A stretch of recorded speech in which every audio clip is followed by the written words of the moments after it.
Hello students, कैसे हैं आप। मेरा नाम डॉक्टर ज्योति सिंह है और आज मैं आपके साथ डिस्कस करूंगी chapter number 5 from class 8 science book, जिसका कि टॉपिक है कोल एंड पेट्रोलियम। तो इस चैप्टर में हम किसके बारे में पढ़ेंगे? कोल और पेट्रोलियम के बारे में। कोल भी आप सबने देखा ही होगा, ठीक है। कोल जो है एक ब्लैक कलर का मटेरियल होता है और पेट्रोलियम, जैसे आप जो है पेट्रोलियम प्रोडक्ट्स बहुत सारे यूज़ करते होंगे, पेट्रोल, डीजल, केरोसिन ऑयल, और जैसे वैसलीन है, पेट्रोलियम जेली, ये भी one of the petroleum products है, ठीक है। जितने ऑयल बेस्ड बहुत सारे कॉस्मेटिक्स में भी पेट्रोलियम प्रोडक्ट्स यूज़ होते हैं। तो बेसिकली हम जो है कोल और पेट्रोलियम को जो है एनर्जी वाइज स्टडी करेंगे कि हम जो है कोल और पेट्रोलियम से कितनी एनर्जी डिराइव करते हैं, कितनी कर सकते हैं और इनका क्या पर्सपेक्टिव है, इनका क्या फ्यूचर है, ठीक है, और ये कैसे बने। तो इन्हीं सब चीज़ों के बारे में है, तो इन्हीं सब चीज़ों के बारे में हम इस चैप्टर में पढ़ेंगे। तो चलिए देखते हैं एनसीईआरटी की बुक में इसको कैसे एक्सप्लेन किया गया है। We use various materials for our basic needs. Some of them are found in nature and some have been made by man efforts. तो हम अपनी डेली लाइफ में बहुत सारी चीज़ें डेली लाइफ में यूज़ करते हैं, ठीक है, और बहुत सारी चीज़ें इसमें हमें नेचुरली मिली हुई रहती हैं और बहुत सारी चीज़ें हम मैन मेड यूज़ करते हैं, ठीक है। क्योंकि अब साइंस एंड टेक्नोलॉजी बहुत ज़्यादा विकसित हो गई, तो इसलिए हमारे पास मैन मेड चीज़ें भी काफ़ी हैं जो कि हम यूज़ करते हैं। जैसे कि एक्टिविटी 5.1 में क्या कहा गया है, make a list of various materials used by us in daily life and classify them as natural and man made. तो एक लिस्ट बनानी है हमको नेचुरल और मैन मेड मटेरियल्स की, जो कि हम अपने डे टू डे एक्टिविटीज़ में, डे टू डे लाइफ में जनरली यूज़ करते हैं। तो नेचुरल रिसोर्सेज क्या है, जैसे कि आप स्कूल जाते हैं, अगर गाड़ी में जाते हैं तो आप पेट्रोल वाली या डीजल वाली गाड़ी में बैठ के जाते हैं, तो एक तो यहाँ यूज़ हो गया पेट्रोल और डीजल का। तो ऐसे ही हम बहुत सारी नेचुरल चीज़ें यूज़ करते हैं, जैसे इलेक्ट्रिसिटी हम घरों में यूज़ करते हैं, ठीक है, वो मैन मेड है, लेकिन उस इलेक्ट्रिसिटी को बनाने के लिए हम जो पावर जनरेट करते हैं वो कोयले को जला करके करते हैं, ठीक है। तो ये होगी, हम नेचुरल चीज़ों को अगर हम लिस्ट कर रहे हैं तो नेचुरल चीज़ें में हम क्या यूज़ करते हैं फॉर एनर्जी पर्पस, जैसे कि हम कोयला जला के कोई आग सेकता है, ठीक है। और सॉइल, जैसे हम पौधे उगाते हैं तो सॉइल और मिनरल्स जो भी है उसके अंदर, वो एक नेचुरल रिसोर्स है, उसे हमने किसी लैब में नहीं बनाया है, वो नेचर से हमको एज अ गिफ्ट मिला है। वाटर भी एक नेचुरल रिसोर्स है। एयर, तो ये सारी चीज़ें हम जो नेचर ने खुद ब खुद हमें दिया है गिफ्ट, उसको हम नेचुरल रिसोर्सेज कहते हैं। और मैन मेड थिंग्स में क्या आता है, जैसे कि इलेक्ट्रिसिटी हम यूज़ करते हैं तो ये एक मैन मेड है, ये ऑलरेडी अर्थ पे इलेक्ट्रिसिटी नहीं थी, हमने उसको इन्वेंट किया है। जैसे हम इलेक्ट्रिक बल्ब यूज़ करते हैं, मोटर व्हीकल्स यूज़ करते हैं, जैसे गाड़ी है, बस है, ट्रेन है, स्कूटर है, हवाई जहाज़ है, तो ये सारी चीज़ें मैन मेड थिंग है। पेन है तो पेन भी हमने बनाया है, तो ये सारी चीज़ें मैन मेड थिंग है। और जैसे हमने जो है इंडक्शन चूल्हे आजकल यूज़ होते हैं, इलेक्ट्रिक से चलने वाले हीटर जिसको कहते हैं, वो सारे मैन मेड थिंग्स हैं। तो ये तो हुई कुछ लिस्ट, ठीक है। सो आगे क्या कहा गया है, does this list include air, water, soil and minerals? Since all these are obtained from nature, they are called natural resources. तो यहाँ पे आपको एक डेफिनेशन दी गई है कि what are natural resources। हम natural resources किसको कहते हैं? Natural resources उन सारी चीज़ों को कहते हैं जो कि हमें नेचर से मिली है एज अ गिफ्ट। हमने उसको लैब में नहीं बनाया या वो मैन मेड नहीं है, वो ऑलरेडी अर्थ पे एग्जिस्ट करती है खुद से। आप पूछो क्या कहता है, can we use all our natural resources forever? वूजू जो है एक बहुत ही इंपॉर्टेंट क्वेश्चन पूछ रहा है, क्या हम ये जो नेचुरल रिसोर्सेज हमको एज अ गिफ्ट मिली है नेचर से, हम इसको क्या हमेशा इस्तेमाल कर सकते हैं? ये कभी नहीं ख़त्म होने वाली है।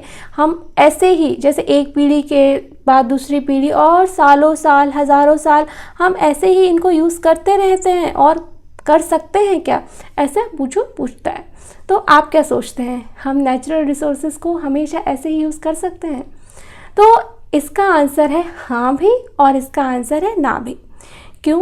क्योंकि नेचर में कुछ नेचुरल रिसोर्सेज ऐसे हैं जो कि एग्जॉस्टेबल है, यानी वो ख़त्म हो जाएंगे, एक ना एक दिन वो ज़रूर से ख़त्म हो जाएंगे। और नेचर में ही कुछ ऐसे भी रिसोर्सेज हैं जो कि इनएग्जॉस्टिबल है, यानी वो और नेचर में ही कुछ ऐसे रिसोर्सेज हैं जो कि इनएग्जॉस्टिबल है, यानी कि वो कभी ख़त्म नहीं होते हैं, कभी ख़त्म नहीं हो सकते हैं। जैसे इनएग्जॉस्टिबल रिसोर्सेज में जैसे सॉइल है, एयर है, ये कभी नहीं ख़त्म होने वाली चीज़ है।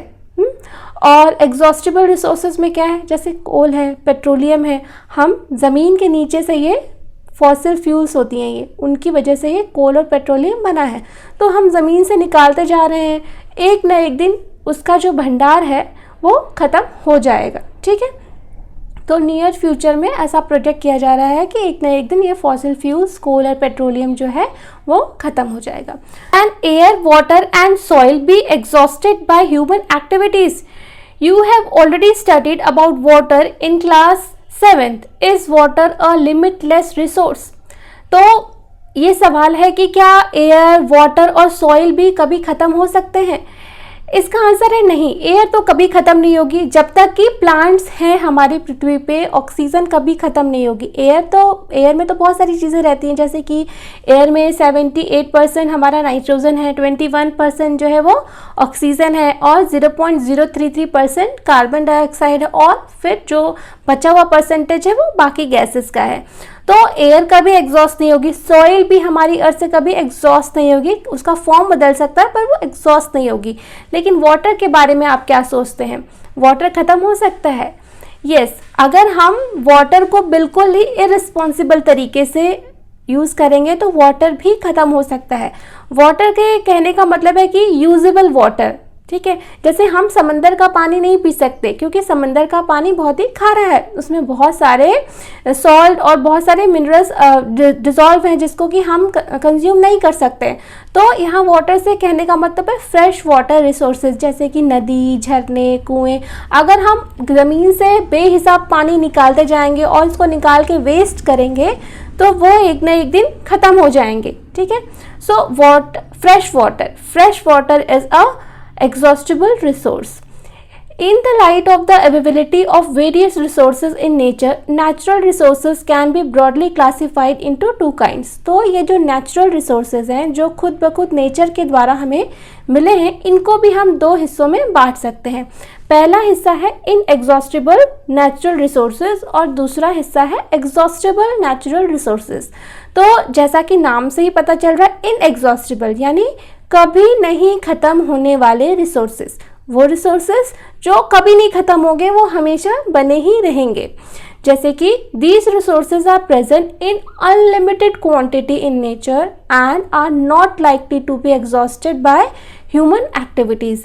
एग्जाम्पल है इसका जैसे सनलाइट और एयर। तो ये इनएग्जॉस्टिबल रिसोर्सेज हैं, अनलिमिटेड नंबर ऑफ टाइम्स हम इनको यूज़ कर सकते हैं और ये लिमिटलेस हैं, इनकी कोई लिमिट नहीं है और ये कभी भी ख़त्म नहीं होंगे। जैसे कि सनलाइट तो हमको सूरज से मिलती है, तो ये कभी ख़त्म नहीं होने वाली है जब तक कि सूरज है। और एयर भी कभी ख़त्म नहीं होने वाली चीज़ है। और एग्जॉस्टिबल रिसोर्स में क्या आ रहा है, the amount of these resources in nature is limited. तो ये नेचुरल रिसोर्सेज तो हैं, लेकिन नेचर में इनका अमाउंट एक लिमिट तक ही है। ये ऐसा नहीं है कि बहुत ज़्यादा अमाउंट में नेचर में प्रेजेंट है, नेचर में है लेकिन ये एक लिमिट में ही है। They can be exhausted by human activities. अगर हम बहुत ज़्यादा इनको यूज़ करें तो ये एक ना एक दिन ज़रूर से ख़त्म हो जाएंगी। Example of these resources are forest, जैसे जंगल। अगर हम ऐसे तो जंगल नेचुरली उगे हुए हैं, लेकिन अगर हम जंगलों को बेहिसाब काटना शुरू कर दें ह्यूमन बेनिफिट्स के लिए, अपने पर्पस के लिए, तो जंगल भी एक ना एक दिन ख़त्म हो ही जाएंगे। वाइल्ड लाइफ, जैसे आप सुनते होंगे कि बहुत सारे जानवर इस समय इंडेंजर्ड स्पीसीज बन गए हैं क्योंकि हमने उनको शिकार किया, उनको मारा, उनका हैबिटेट डिस्ट्रॉय कर दिया, उनका घर तोड़ दिया, जंगल छीन लिए। तो वो भी अब पृथ्वी से बहुत सारे जीव जंतु जो है वो अब गायब हो चुके हैं और बहुत सारे गायब होने की कगार पे हैं। ठीक है, और मिनरल्स, बहुत सारे मिनरल्स कोल, पेट्रोलियम, नेचुरल गैस। तो अगर हम बेहिसाब इन सब चीज़ों का अर्थ क्रस्ट से जो है निकालते जाएंगे और उसको रिप्लेनिश करने में, क्योंकि बहुत ज़्यादा टाइम लगता है इन सब चीज़ों के बनने में, हज़ारों साल पृथ्वी के अंदर जो है इन सब चीज़ों का फॉर्मेशन होता रहा, और अगर हम उसकी जो बनने की स्पीड है उस स्पीड से उसको निकाले जाने की स्पीड, यूज़ करने की जो स्पीड है वो बहुत ज़्यादा कई गुना तेज़ है। तो इसलिए हम कह रहे हैं कि ये नेचुरल रिसोर्सेज भी एक ना एक दिन जो है वो ख़त्म हो जाएगी, एग्जॉस्ट हो जाएगी। अब हम देखते हैं एक्टिविटी 5.2। एक्टिविटी 5.2 में क्या कहा गया है? It is a group activity. तो ये एक्टिविटी 5.2 क्या है? वो एक ग्रुप एक्टिविटी है।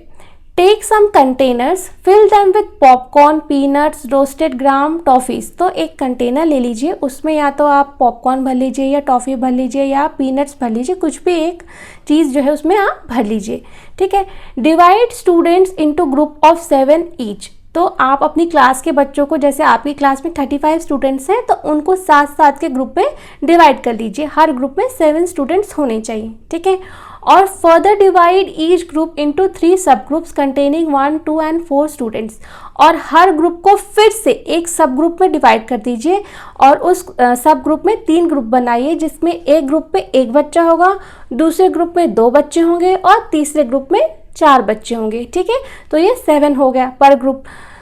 अब ये क्या इसका क्या पर्पज़ है? इसमें ये कहा गया है कि मतलब जैसे कि सारे ग्रुप्स का जो वन स्टूडेंट का ग्रुप है, 2 स्टूडेंट का ग्रुप है और 4 स्टूडेंट का ग्रुप है, ये जनरेशन्स रिप्रेजेंट कर रही हैं, ठीक है। जैसे कि हमारे अभी 100 साल पहले जो फर्स्ट जनरेशन थी, आपके मम्मी पापा की जनरेशन थी, जब वो आपके एज के थे, तो उस वक्त हमारी इंडिया की पॉपुलेशन जो कुछ कम थी आज के कंपैरिजन में। और जब आपके मदर फादर के जो मदर फादर हैं, यानी आपके दादा दादी, जब वो आपकी उम्र के थे, तब इंडिया की पॉपुलेशन और कम थी। यानी कि डे बाय डे जो है हमारी पॉपुलेशन बढ़ती जा रही है और इन नेचुरल रिसोर्सेज पे भी लोड जो है वो बढ़ता जा रहा है, ठीक है। So the sub groups represent the consumers. As population is growing, second and third generations have large number of consumers. तो फर्स्ट जनरेशन में 1 बच्चा रिप्रेजेंट कर रहा है, सेकेंड जनरेशन को 2 बच्चे रिप्रेजेंट कर रहे हैं और थर्ड जनरेशन को 4 बच्चे रिप्रेजेंट कर रहे हैं।